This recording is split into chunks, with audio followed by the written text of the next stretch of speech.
Ohoi! Pepatah ada mengatakan, sepandai-pandai tupai melompat, akhirnya jatuh berguling di tanah juga. Begitulah kata-kata yang menggambarkan seseorang yang suka bergaya di atas pokok.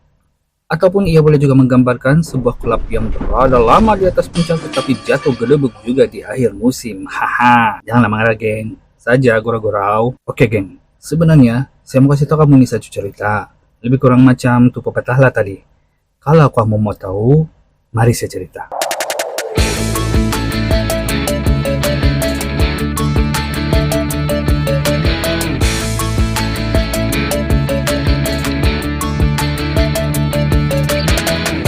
Oke, kita kasih pengenalan dulu. Cerita ini ialah drama Korea, tajuk dia Lies Hidden in My Garden. Atau dengan kata lain, lalat berterbangan di kebunku.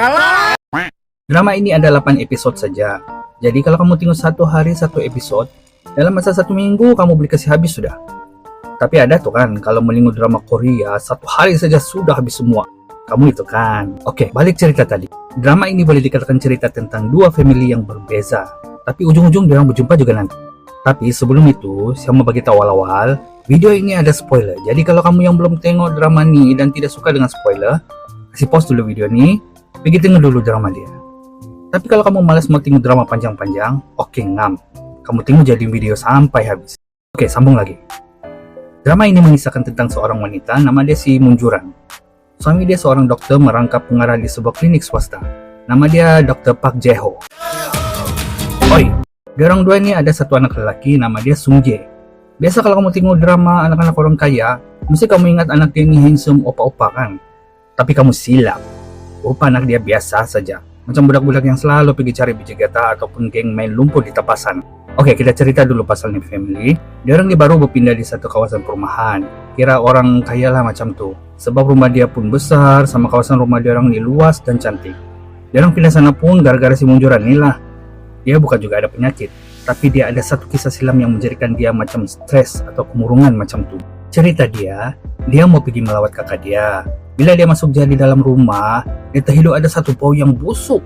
Lepas tu dia terjumpa kakak dia sudah lah dikatil. Jadi, makin hari makin teruk lah keadaan dia ni. Sampai kan satu masa dia pergi pukul cikgu anak dia di sekolah. Itulah pasal dia orang pindah, sebab nanti entah siapa lagi yang dia pergi pukulkan. Tapi di rumah baru dia orang pun, bukan dia makin sihat. Dia masih lagi termimpi-mimpi dan terhidup-hidup pasal terjadi kakak dia dulu tuh. Dia ada cakap sama lagi dia lah, ada bau busuk di rumah dia orang. Tapi lagi dia bagi tahu, tuh kan bau baja tai ayam yang dia minta beli. Kononnya bikin tanam sayur tauge. Walaupun kebingungan, si Munjuran kasih iya sajalah cakap lagi dia. Satu malam, ada satu jiran dia yang baru pindah. Datanglah konon-konon mau melawat-lawat sambil bawa buah tangan. Tapi lagi dia ni si Pak Jae-ho cakap, dia orang tidak senang. Malam-malam orang mau rehat, dia bilang. Jadi jiran dia ini pun pulang lah. Tapi sebelum jauh lagi dia berjalan, tiba-tiba dia cakap, apa ini bau busuk? Begitulah lebih kurang. Si Pak Jae-ho terlambat kasih off itu intercom kan. Jadi si Munjuran pun terdengar lah cakap jiran dia yang bising tuh. Tapi dia pura-pura saja buat dono lah. Jadi besoknya dia rasa tidak puas hati. Dia pergilah jumpa jiran dia tuh. Kita cerita sedikit pasal jiran dia ini. Nama jiran dia ini si Oh Hae-soo. Sebenarnya dia bukan baru tinggal di sana.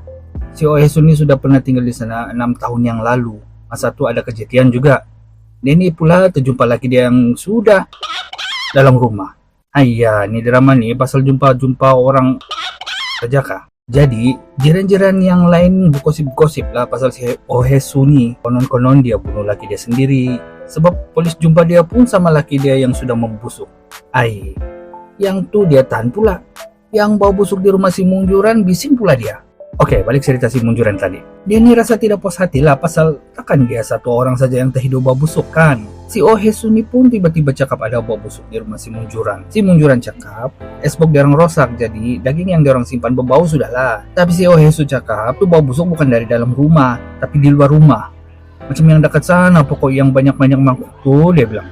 Macam tak tahu jadian ni. Si Munjuran pun apa lagi? Dia pergi korek lah konon di sana. Korek tiba-tiba boom, dia terjumpa jari orang. Cepat-cepat dia kalau laki dia suruh datang, tapi orang lain pula yang datang. Ini orang sebenarnya cari laki dia saja, bukan pasal dia terjumpa tu jari. Ini orang nama dia si Kim Yoon Boom, nama bini dia si Chu Sang Eun. Inilah family yang kedua saya cakap awal-awal tadi. Oke, sekarang kita cerita pula pasal ini family. Ini family kan tinggal berdua saja di satu apartemen lah kononnya.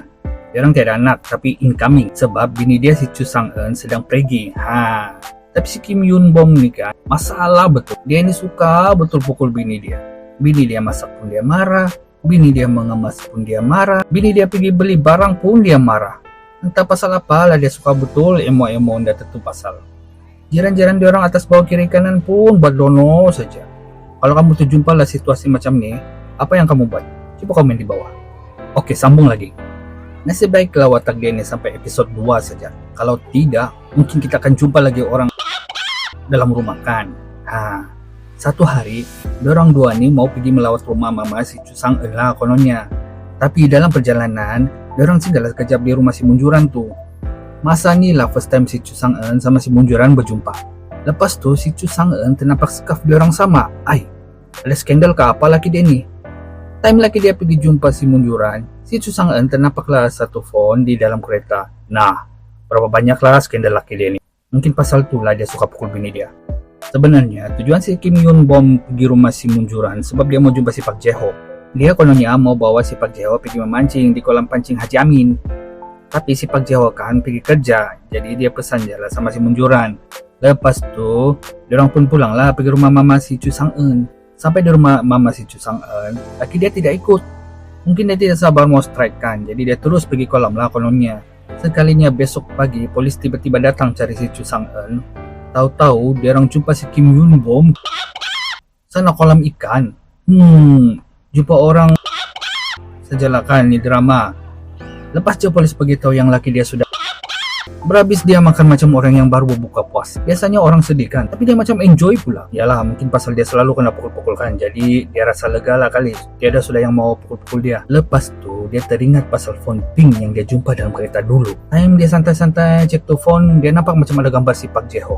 Lepas tu dia teringat laki dia ada cakap juga something. Time dia jumpa satu kontainer di rumah diorang. Collection apa semua ni? Kau ada hobi lain kah selain pukul Syah? Andai kau buat lawak kau tahu kah? Ni collection semua boleh bikin kita kaya, kau tahu kah? Manalah saya tahu. Collection dia buat apa? Pergilah trade forex. Kau diam. Kau tunggu saja nanti. Nanti kau faham juga apa saya cakap. Begitulah lebih kurang yang dia ingat. Dia orang pernah berbincang. Balik kepada si Munjuran tadi. Si Park Jae-ho pun pulang ke rumah.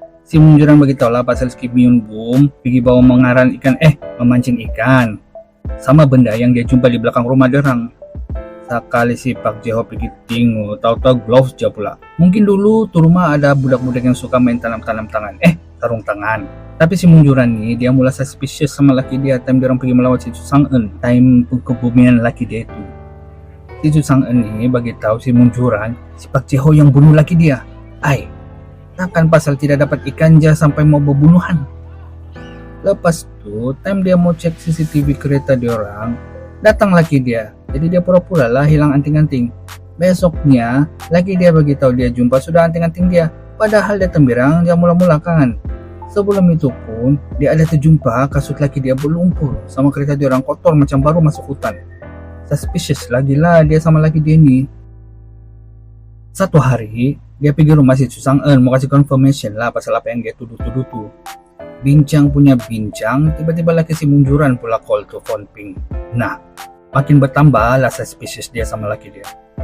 Betulkah laki dia ada main kayu 3? Betulkah dia pembunuh? Dari apa yang si Chu Sang-eun tahu, pemilik phone tu ialah si Lee So-min. Diorang ni pun sama-sama lah pergi cari si Lee So-min untuk mengetahui perkara yang sebenar. Cari punya cari diorang tidak jumpa. Si Chu Sang-eun pun tidak puas hati. Jadi masa dia pergi jumpa si Park Jae-ho di satu restoran, dia ampai konon phone dia di atas meja supaya si Munjuran boleh dengar apa diorang cakap. Bincang punya bincang, si Chu Sang-eun ni berhabis tuduh si Park Jae-ho yang bunuh laki dia. Lepas tu dia minta duit tutup mulut lah. Tidak banyak pun, 500 juta won saja.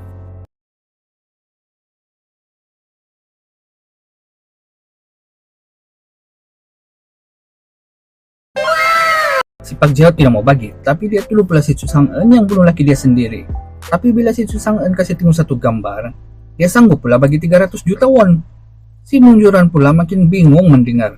Sebab laki dia ada beritahu juga dia tidak pergi memancing time tuh. Oke, sekarang persoalan yang mungkin bermain di pikiran si Munjuran ialah yang pertama, kalau laki dia tidak pergi memancing, dia pergi mana time tuh? Yang kedua, siapa si Lisom ini sampai laki dia sanggup kasih 300 juta won? Yang ketiga, kenapa laki dia menipu pasal anting-anting sama tuh sarung tangan? Yang keempat, kenapa si Su Sang-eun berhabis tuduh laki dia pembunuh? Yang kelima, kenapa dia pergi pinjam kertas spot jiran dia sedangkan boleh jauh dari Maxim? Hahaha, semua persoalan ini akan dibahaskan pada video part 2 nanti. Oleh itu jangan lupa untuk like, share, dan subscribe dulu channel ini sebab sekarang saya mau rehat dulu kejap sambil pergi tanda pintu rumah kamu orang yang belum lagi subscribe. Oke, bye.